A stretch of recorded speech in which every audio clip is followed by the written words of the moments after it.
Alors bonjour à tous, bienvenue dans The Circle Room, média entrepreneur. Et aujourd'hui, on accueille Julien Bonjour, de la façade du Beauvaisis, donc heureux de t'accueillir. merci. Aujourd'hui, Julien, comment vas-tu? Ça va très bien. Accompagné aujourd'hui donc d'Audric. Enchanté tout le monde. Donc on va vous présenter ce nouveau format de pur entrepreneuriat, de conseils, d'expérience et voilà, de partage donc autour de différents thèmes qui vont concerner un peu tout le monde, les débutants en entrepreneuriat, ceux en reconversion, ceux qui sont déjà expérimentés, qui veulent rediriger un marché, faire de nouvelles choses, un peu tout. Donc voilà, aujourd'hui on accueille Julien. Comment vas-tu et qu'est-ce que tu fais aujourd'hui? Présente-toi un petit peu. Eh ben moi ça va très bien. Alors moi je suis Julien Licoine, je suis directeur commercial au sein de la façade du Beauvaisis. Donc la façade du Beauvaisis c'est une entreprise familiale. Mes parents ont monté l'entreprise il y a 20 ans maintenant. Et donc là moi je suis aujourd'hui pour représenter cette entreprise et puis aussi pour me présenter moi.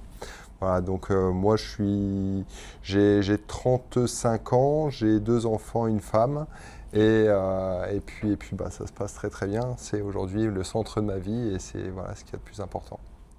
Bah super. Euh, du coup, on va revenir au tout début de la façade parce que du coup, ça fait 20 ans Ouais, que la façade est créée. Donc c'est exactement. une belle longévité jusqu'à Ouais. présent. Comment tout ça s'est fait? Comment tout ça s'est créé, la façade? Bah, en fait, l'origine, c'est mes parents. Donc l'origine, c'est mes parents. Mon père est un autodidacte. Il a simplement qu'un CAP dessinateur-maîtreur. Ok, Et au final, il a toujours eu l'entrepreneuriat dans l'âme. Il a monté une première société en fin de compte où il a été dans l'obligation de déposer le bilan parce qu'il travaillait avec des gros faiseurs en fait dans le ravalement et la rénovation de façade. Et donc il travaillait pour des grosses sociétés, des grosses structures et également pour l'État. Et en fait, c'est très très compliqué de bosser pour des grosses structures comme ça parce qu'effectivement, il faut une trésorerie très importante parce que ils mettent très longtemps à payer et parfois ils payent pas et en fait vous avez les fournitures à payer et donc en fin de compte il a eu de grosses difficultés financières à cause d'eux et donc il était obligé de déposer le bilan. Ensuite il est parti dans un grand groupe où il a travaillé 17 ans dans un grand groupe dans la rénovation énergétique et ensuite il a arrêté, il a fait un burn-out. Donc on a ramassé à la petite cuillère à ce moment-là. Et puis après, donc, il a décidé de monter la façade du Beauvaisis et de cette fois-ci ne plus faire l'erreur de travailler avec les gros faiseurs. On a décidé à ce moment-là, enfin il a décidé à ce moment-là de ne travailler que chez le particulier. Et donc ils ont monté la façade du Beauvaisis avec ma mère il y a 20 ans. d'accord. Voilà. Et la partie création d'entreprise, il s'est lancé directement dans l'entrepreneuriat ou est-ce qu'il a assuré ses arrières Il n'a pas du tout assuré ses arrières. Mon père, ça a toujours été un peu une tête brûlée. Ok, Voilà, c'était une décision qu'il avait déjà mûrie, etc. Mais c'est vrai que voilà, ça a toujours été une tête brûlée. Il n'a jamais vraiment réfléchi à couvrir ses arrières ou quoi que ce soit. Il avait déjà eu l'expérience avec son autre société. Donc, voilà, il savait les erreurs qu'il ne devait pas faire. Et c'est vrai que voilà, c'est- il est très vigilant dans toutes les décisions qu'il va prendre. d'accord. Il va mûrement les réfléchir avant de les prendre et c'est aujourd'hui pour ça qu'on en est là et qu'on fonctionne aussi bien, c'est parce qu'effectivement tout est mûrement réfléchi. Voilà. Rien n'est pris au hasard. Totalement. Et petite anecdote, hein, j'ai travaillé avec Julien Ouais, Ouais, tout à pendant, fait. pendant quelques temps. Et, et c'est vrai que je voyais ton père, il s'arrête jamais de travailler. c'est ça. Et donc, je suppose que toi, quand il a créé la façade, t'avais quel âge? 15 ans, Ouais, c'est ça. c'est Ouais, ça? en fait, mon père a toujours été hyper investi dans n'importe quel métier qu'il a pu faire. Et donc, en fait, je l'ai très peu vu, clairement. Moi, c'est Ouais, plus ma mère qui m'a élevé plutôt que mon père. Et mon père était plus là les week-ends, où c'était vraiment la figure paternelle, patriarche, qui donnait la ligne de conduite à suivre. Et puis derrière, nous, on suivait. Et vu que je suis le premier de la fratrie, c'est avec moi qu'il a été le plus sévère, le plus strict, où il ok, attendait énormément de moi. Et c'est aussi pour ça que j'ai appris, entre guillemets, à travailler avec lui, même dans ma plus tendre enfance. Ça a D'accord. toujours été mon patron, entre guillemets, avant d'être mon ouais, père. Voilà.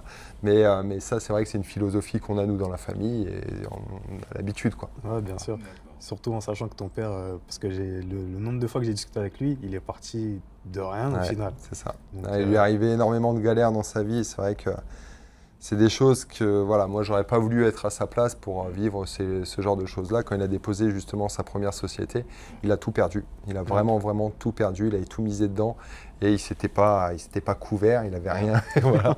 Et donc, il a tout perdu.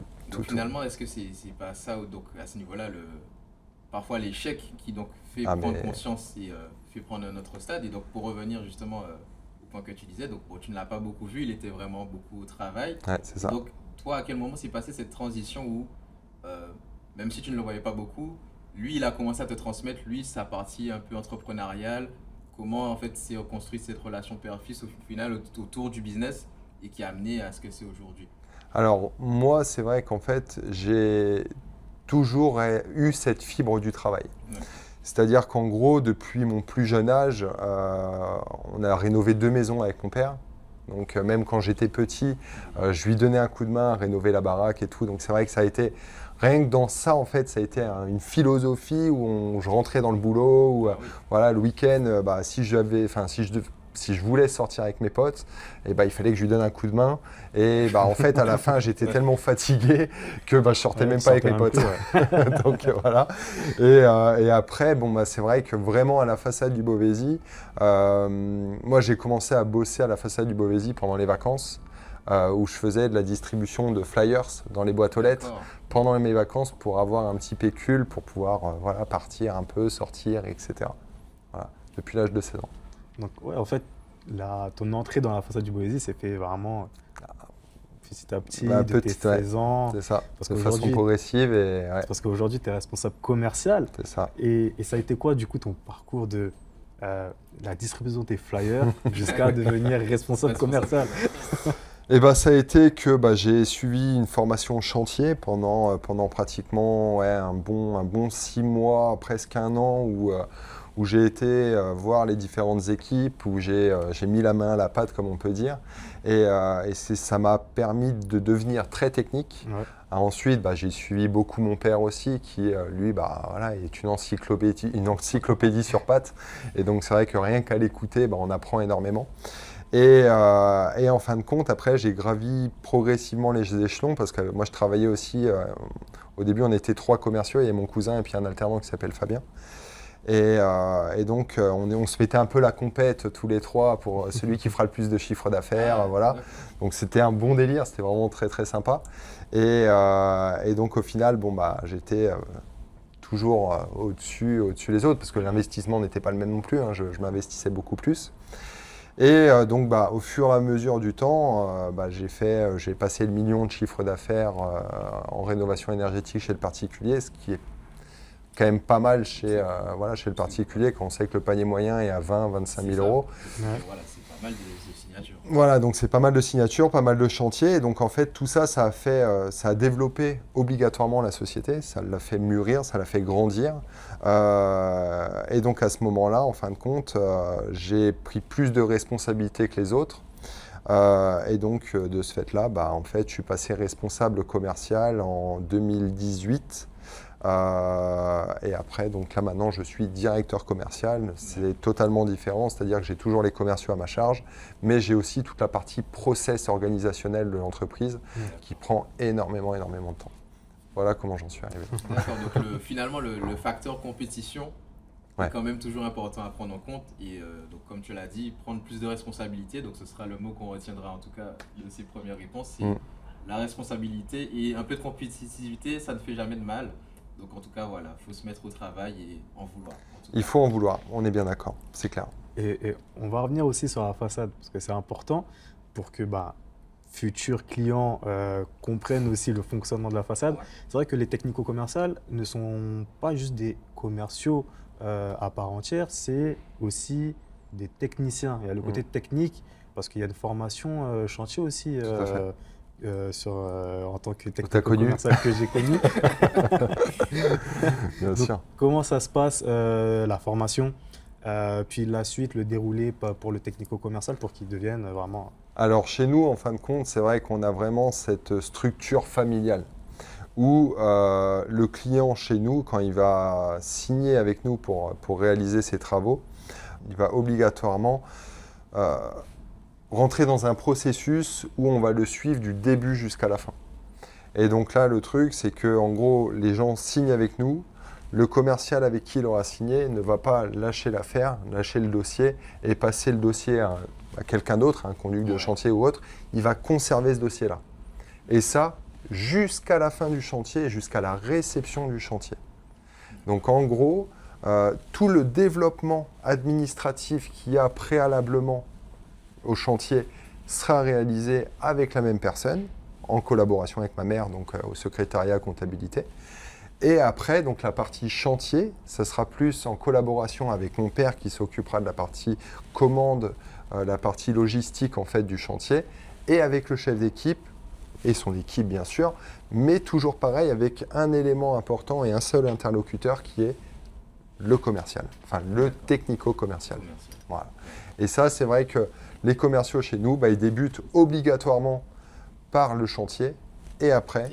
Ils sont formés par moi ou par Fabien, mon collaborateur. Et après, il part sur la route tout seul et voilà, c'est parti. Ok, mais alors pour resituer un peu tout le monde, alors même si c'est dans le nom, la façade du Beauvaisis, mais donc pour savoir où est-ce que vous opérez, combien d'opérations, alors vous êtes dans l'Oise. Oui, tout à fait. Donc façade du Beauvaisis. C'est ça. Et donc, quel impact, quel poids vous avez dans l'Oise et surtout, quel changement vous avez vu. En tout cas, parce qu'il y a quand même beaucoup de signatures, il y a eu beaucoup de choses qui ont été faites, vous avez été opéré. Donc comment vous avez pu, en tout cas, vous, impacter, voir visuellement l'impact, en tout cas même médiatique ou en tout cas infrastructurel, même au niveau, en tout cas, de votre géographie, l'impact de cette façade. Comment vous pourriez le quantifier, l'expliquer et le démontrer aujourd'hui dans cette région? Alors, il y a eu différentes étapes importantes et il y a différents sujets, en fait, pour parler de cette évolution. Il y a eu bien évidemment l'évolution basée sur la rénovation énergétique. Donc nous, on officie vraiment simplement dans l'Oise. Voilà, alors, un petit peu les départements limitrophes, mais c'est vraiment très très léger. Et c'est vrai que notre fer de lance, c'est vraiment l'Oise. Et en fait, on s'est beaucoup développé dans la rénovation énergétique. Aujourd'hui, ça représente à peu près 70% de notre marché. Ensuite, il y a la rénovation des façades anciennes, tout le bâti ancien, la pierre, la brique, les enduits à la chaux, etc., les enduits traditionnels. Tout ça, ça représente à peu près, on va dire, une petite quinzaine de pourcents de notre marché. Et après, on a les ravalements techniques, donc les systèmes armés, les enduits monocouches, etc., qui représentent le reste. Et donc, au fur et à mesure, donc, on s'est développé dans l'isolation thermique par l'extérieur des murs. Et ça, c'est aujourd'hui, je pense, la partie qui nous a fait le plus se développer, parce qu'il y a eu des aides au niveau gouvernemental, où on a vraiment privilégié la rénovation énergétique chez le particulier, où il y a eu des aides en fin de compte qui ont été proposées par rapport aux revenus et par rapport au type de travaux à réaliser dans la rénovation énergétique. Voilà. Et donc ça nous a fait prendre un essor hyper important qui a eu lieu à peu près la période Covid. La période Covid, l'après-Covid, ça nous a fait exploser au niveau chiffre d'affaires. Voilà. Et donc en fait, on a décidé de monter une autre société qui s'appelle Thermotoit. Donc la société Thermotoit, comme son nom l'indique, ça s'occupe des toits, des toitures. Et donc on fait du sarking, c'est de l'isolation par l'extérieur du toit. On a monté cette entreprise-là parce qu'en fait on avait de la demande de nos anciens clients qui étaient satisfaits de notre travail en mur. Ils nous demandaient de savoir si on faisait la couverture. Et donc à ce moment-là, on s'est développé dans la couverture. Et donc c'est là où est né le groupe Le Confort par l'extérieur. Donc le groupe LCE, que vous pouvez voir un petit peu maintenant, j'ai beaucoup communiqué là-dessus, que vous pouvez voir maintenant sur tous nos réseaux, etc. Pour que ce soit clair, le Confort par l'extérieur, c'est le groupe qui comprend donc la façade du Beauvaisis, Thermotoit et LCEN. Donc LCEN, c'est le confort négoce, parce qu'en fait, dans notre optique future, je vous en parlerai peut-être un petit peu plus de façon approfondie tout à l'heure, mais dans notre vision des choses, l'objectif c'est de vendre des matériaux biosourcés, écologiques, aux particuliers et de leur faire suivre des formations lorsqu'ils n'ont pas le budget pour que nous réalisions leurs travaux. Voilà, donc un particulier un peu bricoleur ou quoi que ce soit, on lui fait suivre une formation pour qu'il réalise son chantier lui-même on lui vend tous les matériaux, et comme ça, on récupère un marché. D'accord. Voilà l'objectif de LCEN. Et du coup, pour ceux qui ne savent pas, explique qu'est-ce que c'est les matériaux biosourcés. Donc les matériaux biosourcés, c'est tout ce qui est les matériaux à base de chanvre, de coton, de vêtements, de bois, tout ce qui est des matériaux naturels en fin de compte, qui créent très peu de problématiques au niveau écologique. Et c'est vrai qu'aujourd'hui, nous, on s'est vachement développé là-dessus. On commence à être vraiment connus dans certains secteurs de l'Oise grâce à ces matériaux-là. Moi, j'officie beaucoup dans le sud de l'Oise, en fin de compte, à la jonction avec Paris, parce que les gens sont vraiment dans cette optique-là, cette optique écologique, etc., où ils veulent moins d'empreinte carbone, ils veulent laisser un monde meilleur pour leurs enfants, etc. Et c'est vrai que moi, je travaille beaucoup dans le sud de l'Oise, en fait, avec ces matériaux-là. Voilà. Donc, c'est des matériaux naturels et biologiques. Et aujourd'hui, le groupe Le Confort par l'extérieur, c'est 4 millions de chiffre d'affaires en 2025. C'est ça. C'est énorme. En 2024, il me semble on était à 3 millions 4. Ouais. Donc il y a une croissance de 600 000 euros. Exactement. En sachant que le marché devient de plus en plus compliqué, avec des aides qui viennent, qui repartent et qui reviennent. C'est ça. Comment va se passer la suite ? C'est une question qu'on se pose tous les jours et on essaye d'y répondre au fur et à mesure. C'est ça qui est très compliqué, c'est qu'aujourd'hui, en fait, on a des choses qui sont décidées en externe que l'on ne maîtrise absolument pas. Donc, on a toute la partie, MaPrimeRénov', etc., qui est aujourd'hui une catastrophe. Parce qu'en fin de compte, ça a été créé il y a 5 ans maintenant, il me semble, à peu près entre 5 et 6 ans. Et en fait, comme tout ce que fait l'État français, il crée, c'est super, c'est beau, c'est magnifique, sauf qu'il ne contrôle pas. Donc de ce fait-là, il y a énormément d'argent qui ont été mis sur la table. Il y a eu 5 milliards d'euros qui ont été mis sur la table pour la rénovation énergétique. Et en fait, il y a des sociétés, des très mauvaises sociétés qui se sont montées spécialement pour ça, pour pouvoir bénéficier des aides. Et ils ont proposé des choses complètement délirantes, du style isolation à 1 euro, et en fait, un travail qui a été fait n'importe comment.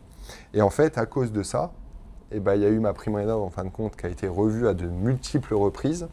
Et aujourd'hui, pour l'isolation des murs par l'extérieur, en 2026, il n'y a plus le droit à MaPrimeRénov', geste par geste. Donc nous, le marché de la rénovation énergétique concernant l'isolation des murs par l'extérieur va prendre une sacrée claque à partir de cette année. Mais la chance que l'on a, c'est qu'on est très connu dans l'Oise et qu'on a d'autres cordes à notre arc. Donc ça, c'est vraiment la chance que l'on a. C'est que on a de quoi rebondir au final. Parce qu'aujourd'hui, du coup, si on veut bénéficier de MaPrimeRénov', on peut plus juste faire l'isolation par extérieur, mais on est obligé de faire à côté de la rénovation de menuiserie ou autre d'ailleurs pour rénovation obtenir MaPrimeRénov'. C'est ça. En fait, vous êtes obligé de faire un bouquet de travaux, vous êtes obligé de faire venir un technicien qui va vous établir un DPE chez vous. Et en fait, à partir de ce DPE-là, le technicien va vous établir différents types de travaux que vous allez devoir réaliser pour pouvoir passer d'une étiquette qui est mauvaise à une étiquette qui est meilleure. En gros, il faut gagner minimum 2 étiquettes thermiques. Voilà. Et donc pour ça, il va vous établir un listing de travaux qu'il faut réaliser. Et la plupart du temps, il y aura l'isolation des murs par l'extérieur dedans. Mais c'est vrai qu'on sera obligé de partir sur ce process-là, en fin de compte, pour pouvoir faire bénéficier à nos clients des aides. Donc tu as rebondi sur un très bon point. Donc votre force, c'est votre nichage, entre guillemets, dans l'Oise.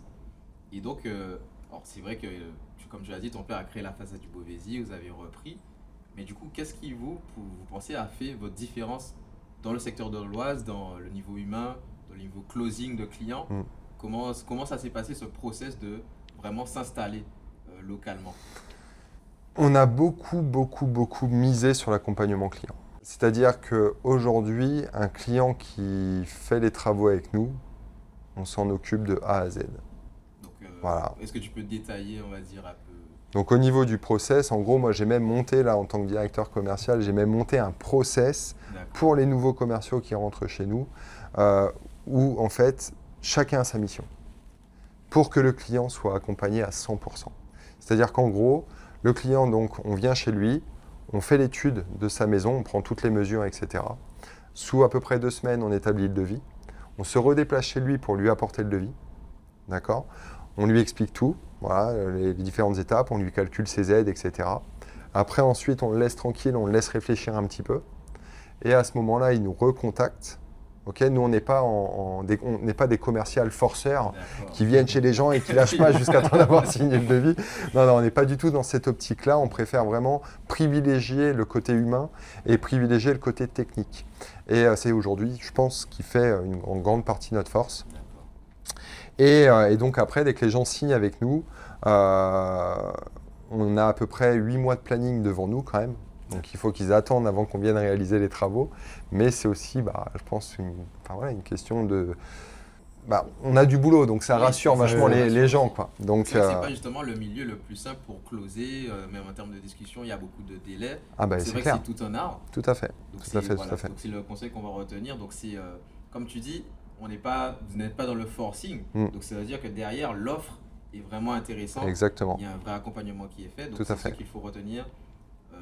Être commercial, c'est vrai que c'est vendre un produit, mais le produit reste quand même l'argument principal. Tout à fait. Là, on voit, c'est ce qui fait au final les vrais closings, parce que comme tu as dit, attendre 8 mois, pour beaucoup d'entrepreneurs, c'est un stress, on veut signer très vite. Ouais, tout à fait, faire les travaux très vite. Aussi, donc c'est vraiment mettre en place, comme tu dis, une bonne offre, accompagner le client, le côté humain aussi qui est important pour communiquer. C'est prioritaire. Et donc, est-ce que la connaissance de l'Oise ou même de gens de certains milieux peut aider aussi à s'installer localement? Oui, effectivement. En termes comme si on parle d'infrastructures, de maisons, de choses comme ça, est-ce qu'il y a des choses parfois à connaître? En fait, nous, on a beaucoup aussi fonctionné. Alors, bien évidemment, nous, toute la partie technique, tout le bâti, n'importe quel bâti, on va savoir adhérer dessus, on va se trouver des solutions à tous les systèmes, etc. Mais si on revient sur comment on a fait pour en arriver là aussi, c'est qu'on a été... on est même reconnu en fin de compte par les sociétés du bâtiment dans l'Oise. Donc ça veut dire que même les professionnels nous recommandent. D'accord, donc ça c'est très important. Donc ça c'est aussi hyper important en fait de fonctionner par le réseau, surtout le réseau local des sociétés du coin. Et ça c'est vrai que ça fait partie de notre force d'être hyper connu, que ce soit chez le particulier ou chez le professionnel. Et ça c'est vrai que ça fait plaisir. Ça fait plaisir.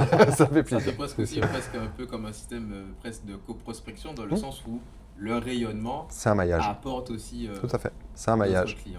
C'est ça. C'est comme une toile d'araignée au final. Voilà, c'est un peu comme les réseaux, etc. On maille toute l'Oise et aujourd'hui, le référent en isolation des murs par l'extérieur ou en façade, c'est la façade du Beauvaisis. Voilà. Et ça, on s'est battu depuis des années. Et d'autant plus depuis que je suis arrivé il y a 15 ans. Et c'est vrai que c'est quand même satisfaisant de voir le résultat au final, quoi. Même si le marché devient de plus en plus dur. Ça, c'est une certitude. Il devient dur, notamment par la hausse des matériaux, la hausse des prix des matériaux. La hausse des prix des matériaux, alors depuis le Covid, ça s'est un petit peu calmé, mais c'est vrai qu'il y a eu une très très forte influence, l'inflation qui a tout explosé, les gens qui n'ont plus d'argent, clairement, ça devient très très compliqué aujourd'hui sur le marché, les gens galèrent à payer leurs travaux. Nous on peut le voir tous les jours, où les travaux en fait, les gens ont des vraies difficultés financières, ce qui pose problème aussi, moi je trouve, après ça c'est ma vision des choses personnelles, c'est que je trouve qu'on est rentré dans une société, et j'appelle ça la société Amazon, où on veut tout de suite, à un meilleur prix, et par contre, sauf que ça ne fonctionne pas comme ça. Malheureusement, la vie n'est pas comme ça, et c'est vrai qu'aujourd'hui, c'est le problème qu'on a, c'est qu'on s'est habitué à cette façon de consommer, et on veut tout de suite avec la meilleure qualité possible, au prix le plus bas. Sauf que quand vous êtes entrepreneur, que vous embauchez des gens du coin, vous avez des charges qui vous tombent dessus, donc au final ça vaut un certain coût. Vous avez le prix des salariés qui coûte un certain coût. Si vous voulez faire de la qualité, vous payez cher vos salariés pour que derrière, ils puissent faire un travail de super qualité. Et par contre, qui dit payer cher les salariés, dit des charges qui sont complètement délirantes, dit non mais c'est vrai, tout ça, en fait, ça joue obligatoirement sur la tarification que vous employez. Et ça, parfois, certaines personnes ont du mal à le comprendre. Ils préfèrent prendre des sociétés beaucoup moins chères, sauf que derrière, ils s'en mordent les doigts parce que, effectivement, la qualité n'est pas là. C'est sûr. Mais alors, c'est un point très intéressant dans le sens où, par exemple, dans beaucoup de secteurs, comme tu as dit, on a cette mentalité Amazon où on veut tout le meilleur ratio. C'est ça. Mais je veux dire, dans une société de maintenant, on va dire dans les services digitaux, etc., les offres peuvent se réagencer. Mais c'est vrai que dans un secteur qui est là très concret, là où on embauche des techniciens, il y a des gens. Là, c'est vraiment du salariat, des travaux, des matériaux à payer. Exactement. Comment on peut pas réadapter l'offre, vu qu'en tout cas, elle ne peut pas vraiment bouger, contrairement à des services moins concrets où le prix peut plus facilement varier. Comment on peut s'adapter, on va dire, avec, comme tu l'as dit, l'évolution du pouvoir d'achat, des choses comme ça. Comment on peut se rediriger dans ce type de prestation, en tout cas. Ouais, je vois ce que tu veux dire. C'est vrai que nous, on se redirige en fait en proposant d'autres choses. On essaie vraiment d'ajuster En fait, déjà, moi, dans ma vision des choses, en fait, depuis que je suis rentré à la façade du Beauvaisis, j'essaie de tout optimiser. Donc, perdre le moins de temps possible à faire les différentes choses à faire. Voilà, donc j'ai mis en place un CRM ERP dans la société pour effectivement exploiter au maximum les capacités de chacun. Et après, donc tout ça, ça va jouer en fin de compte sur le temps. Et ce qui joue sur le temps joue sur l'argent obligatoirement. Voilà. Et donc en fin de compte, tout ça, tout le temps qu'on ne perd pas, c'est de l'argent qu'on ne perd pas. Okay. Donc j'essaie vraiment, alors c'est un boulot monstre, on ne se rend pas compte, mais c'est un boulot de titan. Et donc ça, c'est une part de mon travail, essayer de vraiment tout optimiser. Et ensuite, on essaie de proposer d'autres offres à nos clients. Comme je l'expliquais tout à l'heure, en fait, avec le groupe LCEN, en fait, un client qui nous demande un devis, d'accord, on a fait le métré chez lui, donc on est venu mesurer sa maison, d'accord. Donc on a le quantitatif total de sa maison. Et au final, on se rend compte qu'en faisant le devis, c'est ce qu'il veut faire. Le client veut faire le projet. C'est vraiment son projet à lui, c'est ce qu'il veut faire, mais par contre, il n'a pas l'argent. Donc, soit on lui propose un financement, et s'il ne peut pas, on trouve une autre solution, et c'est la solution de la formation. Donc, on dit aux particuliers de venir passer une semaine avec nos gars. Voilà, nos gars le forment à mettre en place le système. D'accord ? Et par rapport à ça, après, on lui vend l'ensemble des matériaux par rapport au quantitatif de sa maison en réel. Donc, il n'a pas besoin de faire de calculs savants pour savoir combien il faut de matos, etc. C'est nous qui lui apportons tout.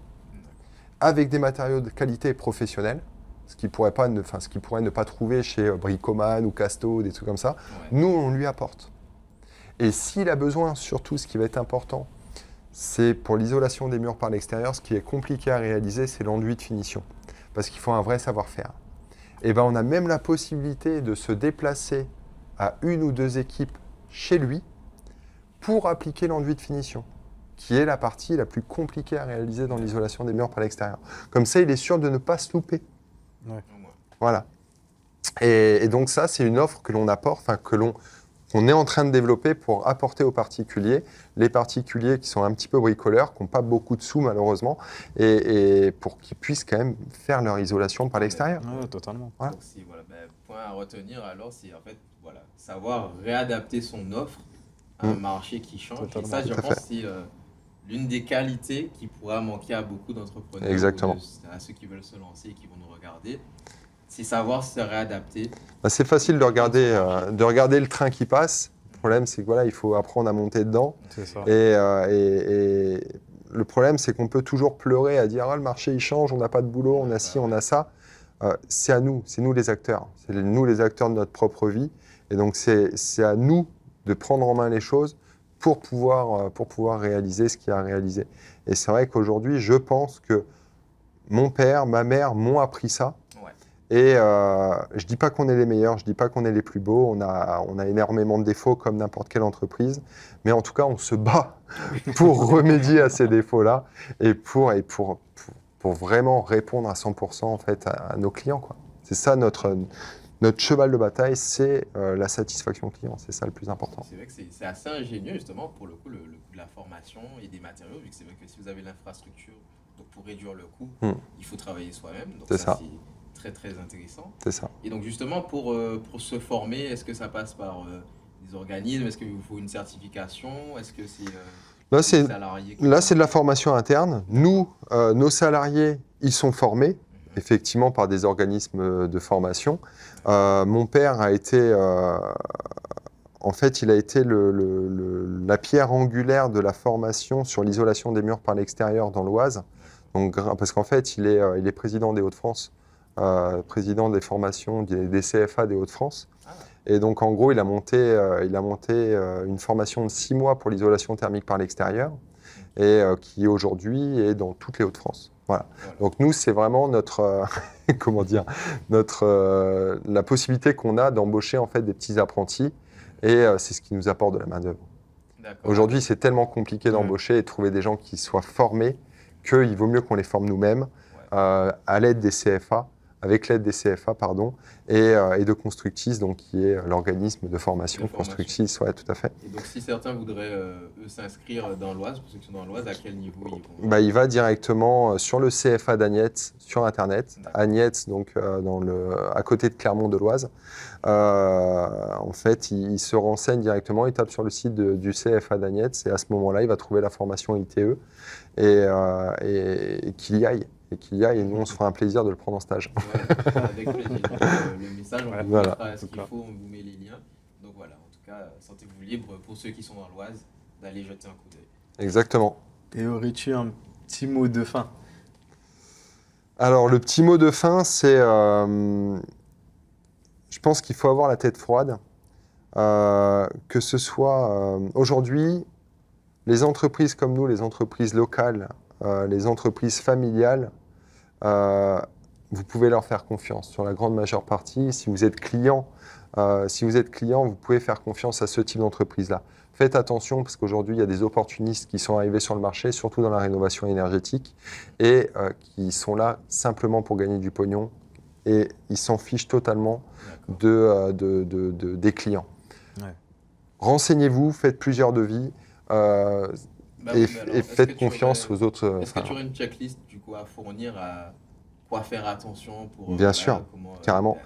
En fait, nous on a travaillé aussi avec l'ADIL qui émane directement de l'ANA. L'ANA, c'est l'Agence nationale pour l'amélioration de l'habitat. Et donc on a travaillé, parce qu'on fait partie de la Fédération française du bâtiment, et on a travaillé en collaboration avec l'ADIL, qui est au final la branche de l'ANA en fait dans l'Oise, et on a travaillé effectivement sur les choses. On a monté un genre de prospectus sur les choses sur lesquelles il faut être vigilant lorsque vous faites un devis de rénovation énergétique. Voilà. Il faut faire attention à la qualification RGE Qualibat, il faut faire attention aux devis et d'avoir des devis détaillés, il faut faire attention aussi aux chantiers qui peuvent se faire dans les alentours, il faut demander le nom de réalisation. Enfin, voilà. Il y a plein de choses sur lesquelles il faut se baser et faire super attention pour ne pas se faire arnaquer, parce que effectivement, vu qu'il y a des aides de l'État, ça donne lieu à des opportunistes qui sont là juste pour gagner du pognon. Quoi. Donc on pourra éventuellement redonner un accès à la deal directement, tout à fait. Un lien, un blog sur tout à fait. Façade, etc. Ouais. On verra comment ça peut se faire, mais voilà. En tout cas, faites attention et toujours certifié, donc avec la checklist que tu nous as donnée. Exactement. Voilà. Merci beaucoup. Merci. Et merci pour ce mot de fin. Et voilà. Ouais. Alors, n'hésitez pas à vous abonner à la newsletter de The Circle Room et aussi n'hésitez pas à vous abonner à nos réseaux sociaux, donc YouTube, Instagram et Facebook, qui est noté juste ici. Merci. Voilà, merci beaucoup. Merci.